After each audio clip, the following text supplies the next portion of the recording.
Hand washing is a major strategy in our fight against COVID-19. Very early on in the pandemic, people started to stockpile on hand sanitizers, leading to a shortage in the supermarkets. Very quickly, online recipes started to appear on how you could make hand sanitizers at home. We compared some of these recipes with the WHO formulation for hand sanitizers against coronavirus. The active ingredient in all of the recipes we found was some kind of alcohol, whether that was ethanol, which is what's found in alcoholic drinks, or propanol, which is sold as a disinfectant.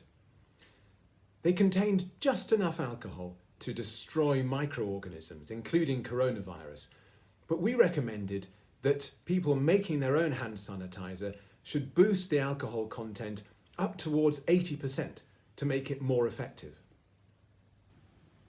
So whatever product you decide to use to make your homemade hand sanitizer, always read the safety instructions and remember that hand sanitizers are for your hands, they're not for consumption.